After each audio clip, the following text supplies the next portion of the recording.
고린도전서 제10장 1절 이하 5절까지 제가 읽겠습니다. 형제들아, 나는 너희가 알지 못하기를 원하지 아니하노니 우리 조상들이 다 구름 아래에 있고 바다 가운데로 지나며 모세에게 속하여 다 구름과 바다에서 세례를 받고 다 같은 신령한 음식을 먹으며 다 같은 신령한 음료를 마셨으니 이는 그들을 따르는 신령한 반석으로부터 마셨음에 그 반석은 곧 그리스도시라. 그러나 그들의 다수를 하나님이 기뻐하지 아니하셨으므로 그들이 광야에서 멸망을 받았느니라. 아멘. 여러분, 고대 이스라엘의 역사, 과거 이스라엘의 광야 행적이 과연 오늘 우리들에게도 의미가 있을까요?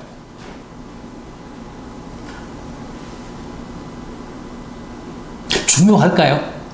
과거 이스라엘의 역사, 과거 이스라엘의 행적. 중요하다면 그 이유가 뭘까요?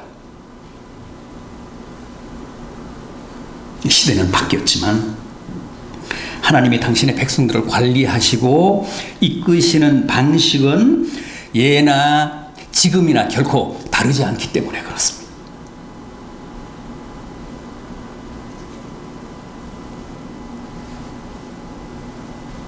하나님이 당신의 백성을 돌보시고 그들의 삶을 간섭하시는 원리는 예나 지금이나 꼭 같습니다. 과거 이스라엘이나 오늘 우리나 다르지 않습니다. 그래서 의미가 있습니다. 그래서 중요합니다. 그래서 우리가 과거 이스라엘 백성들의 역사를 배관시할 수 없습니다.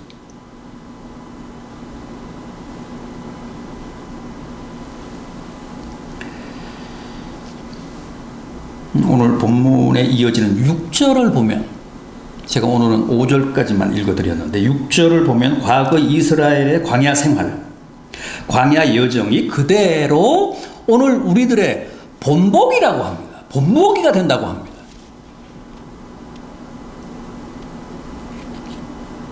그들의 역사, 그들의 삶의 여정이 오늘 우리들에게 좋은 모델이 되기 때문에 결코 우리와 무관하지 않다는 거예요. 자, 그렇다면 하나님이 실제 당신의 백성들을 과거에 어떻게 인도하시고 출애굽한 이스라엘의 광야 여정을 어떻게 관리하시며 도우셨는지 한번 보겠습니다.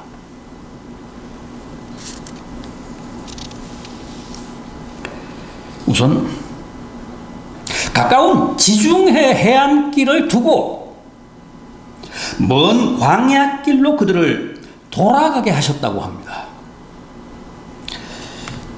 구약 출애굽기 13장 17절, 구약 출애굽기 13장 17절 이하 제가 읽겠습니다. 블레셋 사람의 땅의 길은 가까울지라도 하나님이 그들을 그 길로 인도하지 아니하셨으니 이는 하나님이 말씀하시기를 이 백성이 전쟁을 하게 되면 마음을 돌이켜 애굽으로 돌아갈까 하셨습니다. 그러므로 하나님이 홍해의 광야길로 돌려 백성을 인도하시매. 사실 애굽에서 가나안까지는 그리 먼 길이 아닙니다. 먼 거리가 아닙니다. 더구나 당시 이스라엘 백성들은 애굽의 북쪽 지방인 고센 땅에서 살았고 출애굽할 때도 그 고센 땅 람셋에서 출발했습니다. 지도를 보시면 알지만 애굽의 최북단에는 지중해가 있고 그 지중해 인접 지역이 고센 땅입니다. 그리고 그 고센 땅의 북동쪽에 가나안이 있기 때문에 제주도 올레길처럼 지중해 해안선을 따라 이미 잘 나 있었던 대상로를 이용을 하면 약 230km에서 약 250km 정도밖에는 안 되기 때문에 그 길로 가면 아무리 200만 명에 달하는 큰 물이라고 해도 보름이나 한 달 정도면 애굽에서 팔레스타인, 가나안까지 가고도 남습니다. 그럼에도 하나님은 그 가깝고도 손쉬운 올레길로 인도하시지 않고 굳이 먼 홍해길, 먼 광야길, 아니 길도 없는 신의 광야, 신의 사막으로 이스라엘 백성들을 우회시키셨습니다.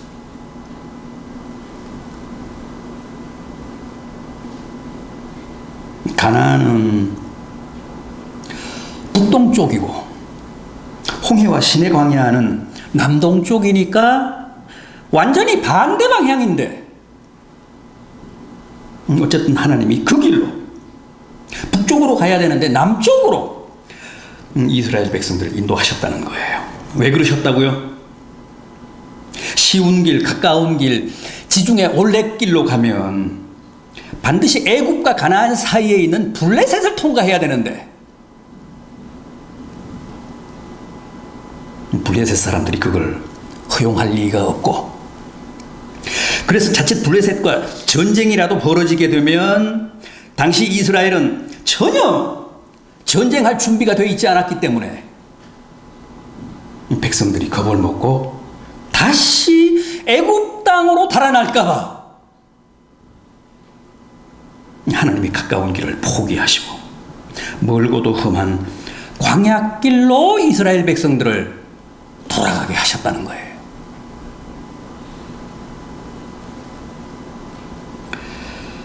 여러분, 지금도 마찬가지입니다. 하나님은 때로 우리로 하여금 가깝고 쉬운 길이 아니라 멀고 험한 광야길로 돌아가게 하십니다.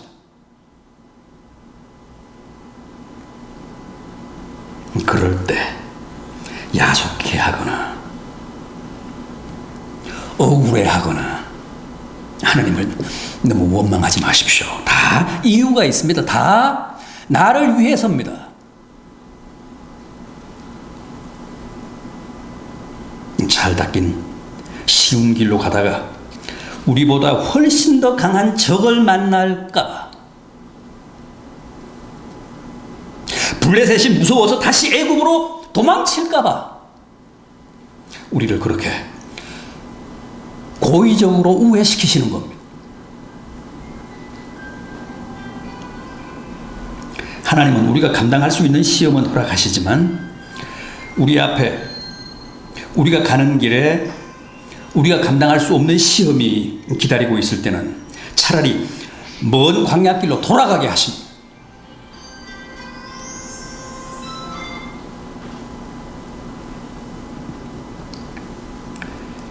그래서 블레셋이라는 치명적인 복병을 피하게 하십니다. 그럼에도 현실적으로는 어떻습니까? 우리가 자주 시험에 들거나 시험에 패하잖아요.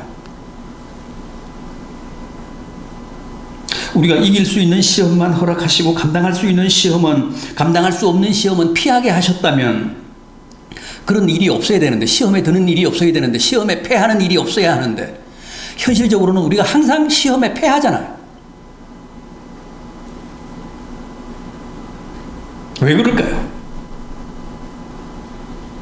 충분히 이길 수 있는 시험이어서 하나님이 허락하셨음에도 우리가 지레 백기를 들기 때문에 그렇습니다. 투항하기 때문에 그렇습니다.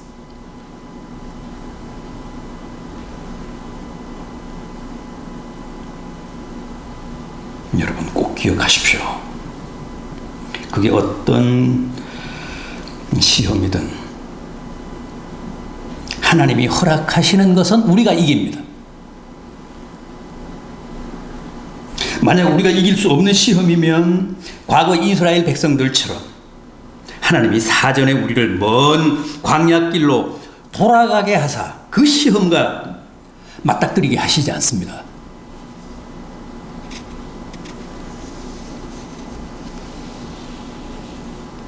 따라서 하나님이 빤히 보이는 가까운 길, 잘 닦인 지중해 올레길을 두고 굳이 먼 길, 험한 길, 광야길로 나를 우회시키실 때는 아하, 내 앞에 치명적인 복병이 있구나. 내 앞에 나보다 훨씬 더 강한 블레셋이 있구나 하고 깨달으시고 불평이나 원망보다는 오히려 감사하시며 흔쾌히 그 하나님의 뜻에 순종하시기 바랍니다. 거듭 말씀드리지만 다 나를 위해서입니다. 나를 위해서 먼 길로 돌아가게 하시는 겁니다.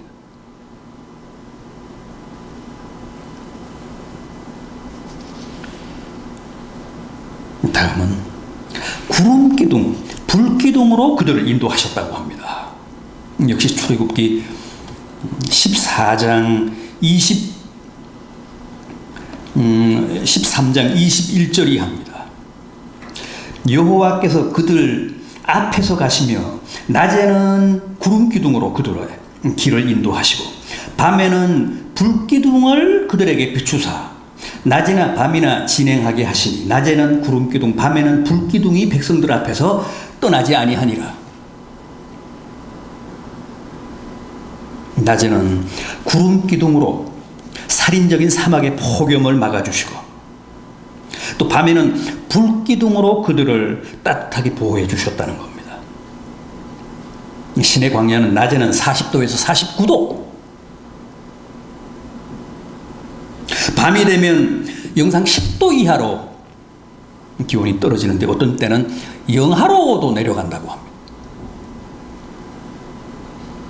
그러니까 밤낮의 일교차가 보통 40도나 됩니다. 그렇게 극단적인 환경이었기 때문에 하나님이 무려 40년간을 그렇게 낮에는 구름 기둥 에어컨으로 밤에는 불 기둥 히터로 그들을 지키시고 보호하시며 이끄셨습니다. 그랬기 때문에 그 살인적인 무더위 속에서도 40년을 유랑하며 일사병, 열사병으로 목숨을 잃은 사람이 없었다는 거예요. 또 추위 때문에, 밤의 추위 때문에 목숨을 잃은 사람도 없었다는 겁니다. 그뿐만이 아닙니다.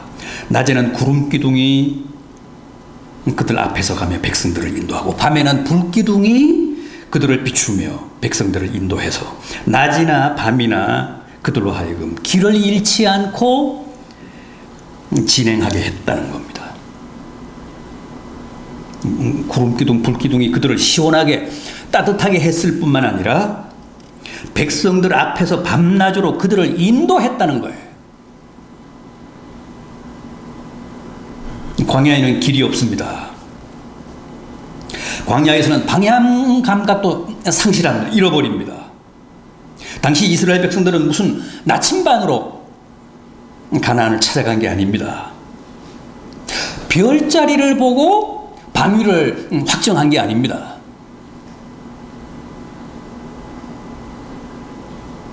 오로지 낮에는 구름 기둥이 인도하는 대로 밤에는 불 기둥이 인도하는 대로 행군했을 뿐입니다. 가다가 구름 기둥이 멈추면 그들도 거기서 멈춰 쉬었고 밤에 불 기둥이 멈추면 그들도 그곳에 장막을 치고 잤습니다.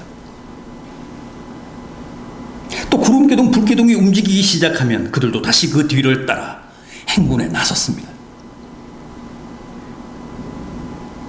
오늘도 마찬가지입니다.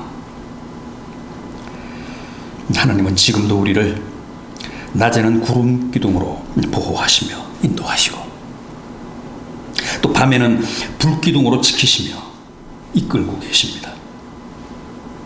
비록 우리 눈에는 안 보이지만 그 기본 원리는 꼭 같습니다. 하나님은 지금도 그런 영적인 장치들로 우리를 이끌어가고 계십니다. 저만치 우리 앞에서 구름 기둥, 불 기둥으로 가고 계시는 주님의 뒤를 따라 열심히 행군합시다. 복음서를 보시면 주님은 언제나 follow me 그러잖아요. 솔개미여 나를 따르라 그러십니다. 나를 따르라 그러시면서 앞서가십니다. 지금도 그렇게 하십니다.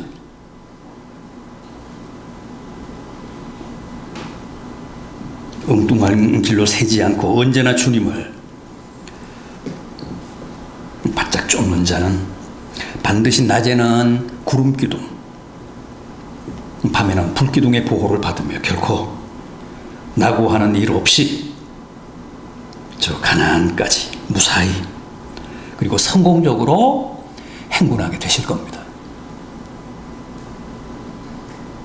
낮에는 구름기둥, 밤에는 불기둥의 보호를 받으면 지금 우리가 겪고 있는 이 코로나19도 결코 우리의 행군, 우리의 가나안으로 가는 길을 방해하거나 가로막을 수 없습니다.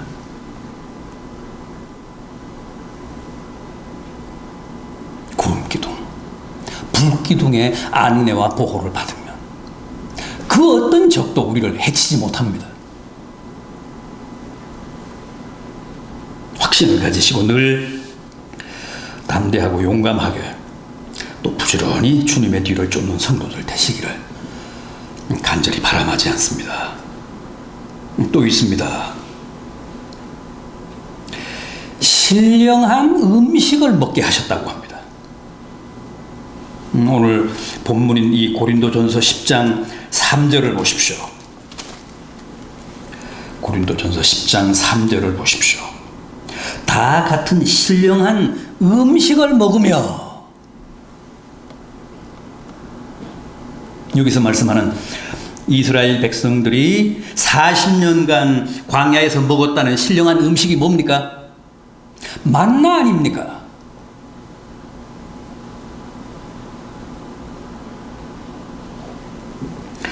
애국에서 나온 지 한 달 반 만에 양식이 동났습니다. 양식이 떨어졌습니다. 사실 급하게 탈출했기 때문에 누구도 충분히 양식을 준비하지 못하고 출애굽을 했습니다. 성인 남자만 계수해서 60만, 여성들과 어린 아이들까지 합치면 200만도 더 되는 대군입니다. 더구나 양이나 염소나 소 같은 짐승들도 있었습니다. 그 많은 사람, 그 많은 짐승들이 가지고 나온 양식을 몇 끼 먹었으니까 한 달 반 만에 그게 동난 겁니다. 얼마나 낭패스러웠겠습니까? 꼼짝없이 그 광야에서 다 굶어 죽게 됐습니다. 결국 시내산과 엘림 사이 신광야라는 곳에서 폭동이 일어납니다. 우리가 애굽에 있을 때는 노예살이를 할 망정 떡과 고기는 배불리 먹었는데 너가 우리를 거기서 이끌어내어 이 광야에서 굶어 죽게 하는도다. 모세를 성토하고 하나님을 원망하고 배고프다며 아우성아우성을 쳤습니다. 출애굽기 16장 4절을 보면 그때 하나님이 모세에게 보라, 내가 너희를 위하여 하늘에서 양식을 비같이 내리리니 백성들이 나가서 일용할 것을 날마다 거둘 것이니라 하시며 주신 게 이스라엘 백성들의 광야 40년간의 주식이었던 만나였습니다. 그러니까 과거 이스라엘은 출애굽 한 달 반부터 가나안에 들어가서 농사를 지어 식량을 자급자족하기까지 만 40년 동안 오직 그 신령한 음식인 만나를 먹으며 살았습니다. 오늘 우리도 마찬가지입니다. 지금 우리도 광야 생활을 하고 있지 않습니까? 우리는 하나님이 약속하신 젖과 꿀이 흐르는 영원한 가나안인 저 천국을 향해 날마다 행군하고 있는 출애굽한 하나님의 백성들입니다. 따라서 오늘 우리의 주식도 당연히 하늘의 신령한 음식인 만나입니다. 만나가 우리의 일용할 양식입니다. 그렇다면 우리에게는 그 만나라는 게 대체 뭘까요? 신명기 8장 3절입니다. 하나님이 너희도 알지 못하며 너희 조상들도 알지 못하던 만나를 너희에게 먹이신 것은 사람이 떡으로만 사는 것이 아니요 여호와의 입에서 나오는 모든 말씀으로 사는 줄을 너희로 깨닫게 하려 하심이라. 그러니까 오늘 우리에게는 만나가 곧 하나님의 말씀이라는 겁니다. 하나님의 말씀이 곧 신령한 음식이고 가나안을 향해 가는 하나님 백성의 주식인 만나라는 거예요. 여러분, 광야 여정의 주식은 떡이 아닙니다. 밥이 아닙니다. 그건 다 간식입니다. 그건 다 사이드 메뉴입니다. 하나님 백성의 주 메뉴, 메인 메뉴는 어디까지나 하나님의 말씀입니다. 하나님의 말씀이 우리의 주식입니다. 우리는 밥이 아니라 말씀을 먹어야 합니다. 만나를 먹어야 합니다. 그런데 오늘 본문인 고린도전서 10장 5절을 보면 그들이 광야에서 하나님의 신령한 음식인 만나를 먹었음에도 하나님이 그들을 기뻐하시지 않아 다수가 멸망했다고 합니다. 왜요? 만나를 먹었음에도 왜 광야에서 그들 다수가 멸망했을까요? 처음에는 그들이 만나를 꿀 섞은 과자 같다며 좋아했는데 나중에는 어떻게 했습니까? 아침에도 만나, 점심에도 만나, 저녁에도 만나니까 우리에게는 만나밖에 없다며 다시 있는 대로 불평을 늘어놓고 하나님과 모세를 원망했습니다. 민수기 11장 4절 이하입니다. 이스라엘 자손들이 울며 이르되 누가 우리에게 고기를 주어 먹게 하랴. 우리가 애굽에 있을 때는 생선과 오이와 참외와 부추와 파와 마늘을 먹었거늘 이제는 우리의 정력이 다했음에도 만나 외에는 우리에게 보이는 것이 아무것도 없도다. 심지어 나중에는 우리가 이 하찮은 음식을 싫어하노라. 만나를 하찮은 음식이라며 이걸 싫어한다고 합니다. 그래서 하나님이 진노하사 불뱀을 보내 그날 이스라엘 백성 중에서 죽은 자가 심히 많았다고 했습니다. 코브라를 보내서 다 물게 한 것입니다.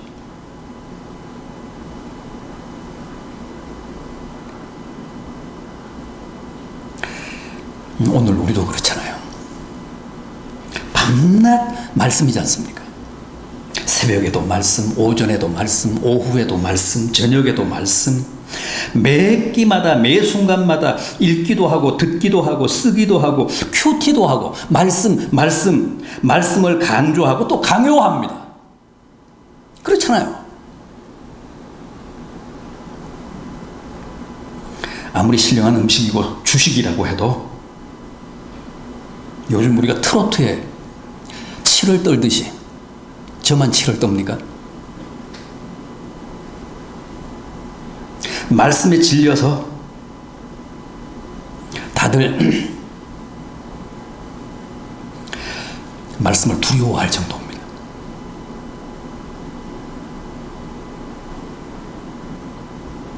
그러나 여러분, 우리가 이 광야에서 살아남는 길은 오직 만나뿐입니다. 떡이 아니라 하나님의 입에서 나오는 말씀이 우리의 일용할 양식이고 주식입니다. 절대 말씀을 외면하거나 멸시하지 마십시오. 말씀에 소홀하지 마십시오. 이 광야에서는 말씀을 거부하는 한 누구도 살아남지 못합니다. 말씀이 만납니다. 말씀이 주식입니다. 말씀이 우리의 일용할 양식입니다.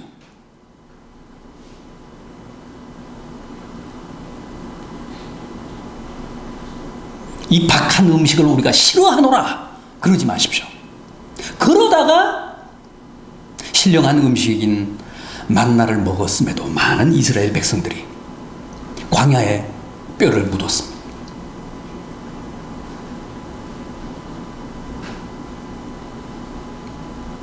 이 땅에 사는 동안은 저 가나안에 안전하게 무사하게 들어가는 마지막 순간까지는 말씀이 절대고 필수입니다.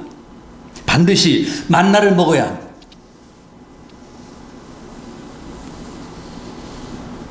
왜 교회는 밤낮 말씀뿐이냐며 과거 이스라엘 백성들처럼 밥투정하지 마시고 하나님 원망하지 마시고 오히려 감사하시고 더욱 말씀에 충실한 성도들이 되십시오.